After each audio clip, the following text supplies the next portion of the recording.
Buenos días, el día de hoy vamos a hablar de la esquizofrenia y otros trastornos del estado de ánimo. El grupo está integrado por Diana Mayerly Gómez Quintero y quien les habla Luz Dari Peláez Acevedo. Primeramente pues vamos a hacer una introducción acerca del tema, vamos a definir qué es la esquizofrenia, los síntomas característicos y las principales causas.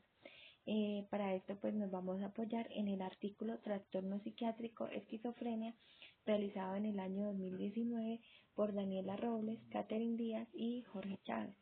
En este artículo se define la esquizofrenia como un trastorno mental que se caracteriza por una alteración de los sentimientos, los pensamientos y de la conducta de la persona, además que está acompañado de delirios, alucinaciones y una distorsión de la realidad.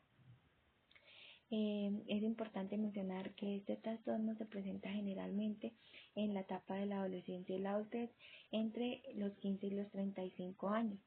Es un trastorno que afecta tanto a hombres como a mujeres y quienes presentan pues este tipo de trastorno de alteración tienden a tener una calidad de vida demasiado baja, a sufrir de discriminación, son propensos a padecer pues lo que es depresión y ansiedad, además que son vistos como seres extraños y solitarios.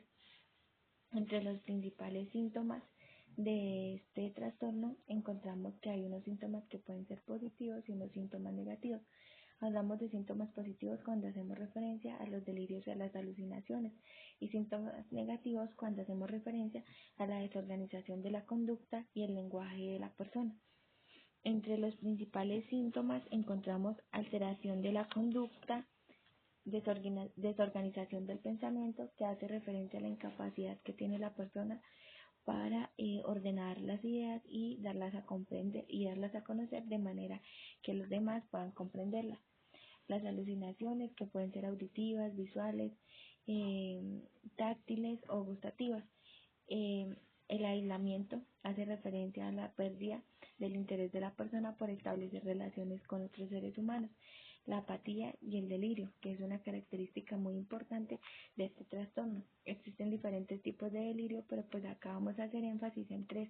Tenemos el delirio de grandeza, que hace referencia a que la persona se siente superior a los demás, cree que solo ella vale y los demás no valen nada.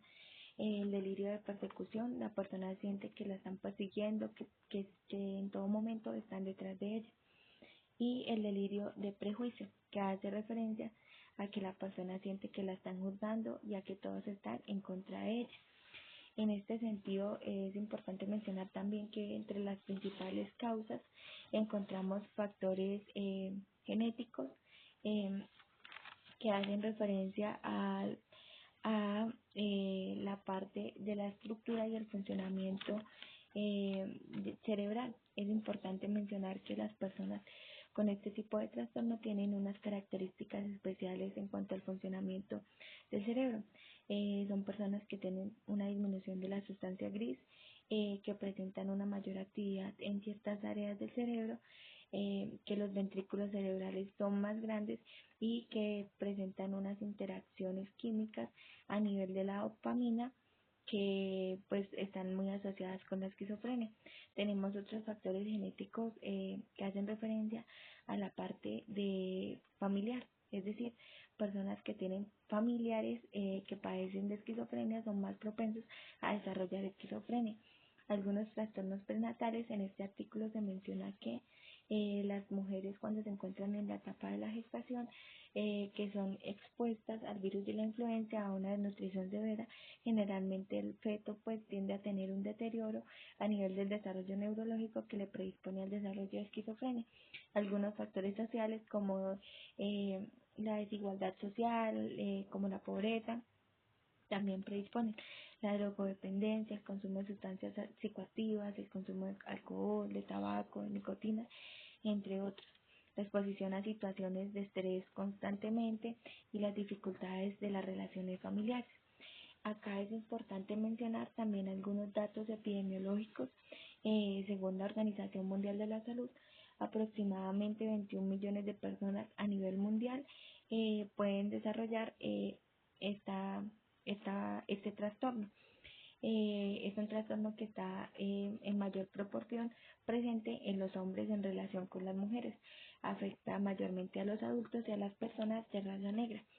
Aproximadamente entre el 5 y el 6% de las personas que sufren de esquizofrenia fallecen de suicidio como consecuencia de las ideas delirantes. Enfermedades, son más propensos a desarrollar enfermedades como la diabetes, la hipertensión, enfermedades cardiovasculares, enfermedades pulmonares, debido a que estas personas tienden a tener un desinterés o una falta de compromiso por realizar conductas que vayan orientadas pues a mantener la salud y el cuidado personal. Eh, como lo decía anteriormente, las personas son más propensas a desarrollar este trastorno las personas que tienen familiares que ya padecen este trastorno. Acá es importante mencionar también el papel del profesional de enfermería, que va orientado pues a la educación, a la adherencia al tratamiento, a la aceptación de la enfermedad, educar tanto al paciente y a la familia sobre la importancia de seguir un régimen terapéutico, un control médico, una asistencia médica, las consecuencias de no hacerlo, los beneficios y diferentes pues aspectos que contribuyan a que el paciente reconozca su enfermedad, acepte su enfermedad y la haga parte de su vida. Objetivo general, entonces, es analizar las actividades más importantes de enfermería para el tratamiento y cuidado de pacientes con trastornos psicóticos. Entre los objetivos específicos encontramos describir la importancia que tiene enfermería en la educación sanitaria a través de la promoción de la salud. Analizar el papel de la farmacogenética en la mejora del tratamiento de pacientes con trastornos psicóticos y diferenciar los tipos los distintos tipos de esquizofrenia y sus características principales. Como situación problema, entonces tenemos que distintos congresos de enfermería en salud mental coinciden en asegurar que uno de los principales problemas que se dan en la población con trastornos mentales es el abandono del tratamiento. Para esto, pues nos vamos a basar en el artículo, para dar una justificación en cuanto a esto, en el artículo Evaluación, Diagnóstico y Tratamiento de la Esquizofrenia, que fue realizado en el año 2018 por Paula Díaz Luján. En este artículo se menciona que la esquizofrenia, como lo decía anteriormente, puede tratarse, pero no curarse. Entre el tratamiento que comprende pues para el tratamiento que se utiliza para el manejo de este trastorno es un tratamiento no farmacológico y un tratamiento farmacológico. En cuanto al tratamiento farmacológico, tenemos que se utilizan antipsicóticos como la clorpromacina, la haloperidol, la risperidona y la olanzapina. En cuanto al tratamiento no farmacológico, terapia cognitiva, terapia conductual, terapia de aceptación de la enfermedad. Según los informes del Ministerio de Salud, aproximadamente entre el 4 y el 12% de los pacientes siguen el tratamiento farmacológico según las indicaciones del médico de manera rigurosa y continua. Entre el 20 y el 50% de los pacientes abandonan el tratamiento y entre el 30 y el 60% de los pacientes mantienen el tratamiento durante pues cierto periodo de tiempo, pero por lo general lo abandonan en el primer año. Los factores pues que están relacionados al abandono del tratamiento pueden ser factores personales propios de la persona o factores relacionados con el fármaco. Cuando hablamos de factores relacionados al paciente, ¿a qué hacemos referencia?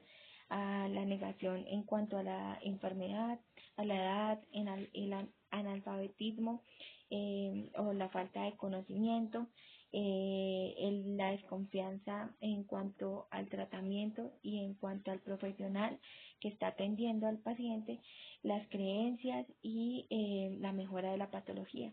Es decir, se toman el medicamento unos días, sienten una mejoría y abandonan el tratamiento.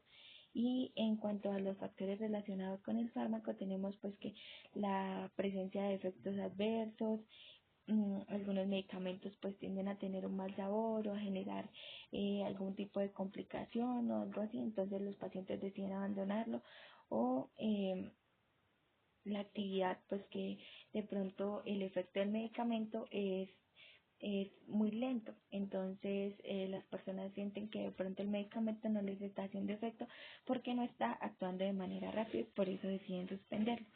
Es ahí donde el profesional de enfermería juega un papel de demasiada importancia en cuanto a la educación tanto al paciente como a la familia sobre la importancia de continuar con el tratamiento, de no suspenderlo de un momento a otro, las complicaciones de hacerlo, educar sobre la enfermedad, sobre en qué consiste, las causas, los síntomas, esto con el fin de que el paciente primero reconozca su enfermedad, segundo se sienta partícipe o sienta que es importante en su proceso de recuperación y tercero para facilitar pues la adherencia a los tratamientos, para vincular el tratamiento a la vida de la persona y de esta manera facilitar el proceso de recuperación con ayuda del paciente.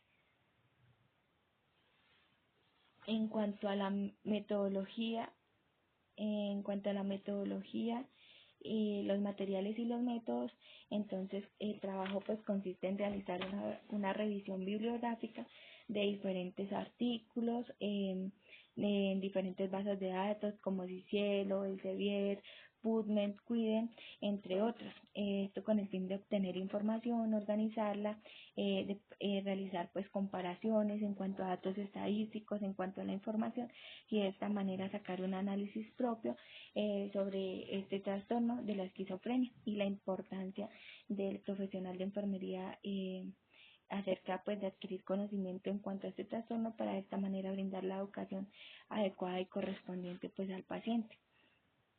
En los tipos de esquizofrenia encontramos que existen cinco tipos de esquizofrenia.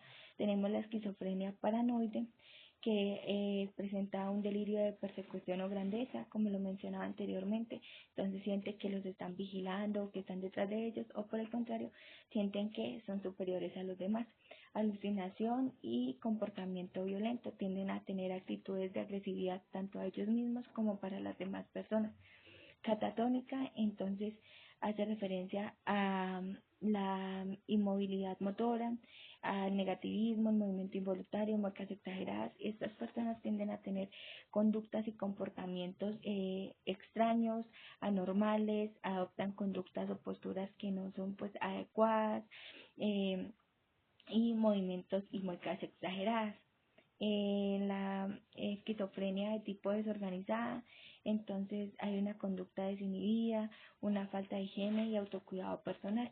Es importante mencionar que esta es una de las esquizofrenias, pues este tipo de esquizofrenia es uno de los más graves, ya que el paciente presenta una desintegración de la personalidad. Este tipo de esquizofrenia por lo general se da en la adolescencia. La indiferencia la esquizofrenia indiferenciada hace relación a ideas delirantes, alucinaciones y a la incoherencia. Y la esquizofrenia residual, en esta se observa al paciente o se observan en el paciente signos y síntomas negativos que, como lo mencionaba en un inicio, hacen referencia a las alteraciones en cuanto a la conducta y el pensamiento de la persona y el lenguaje.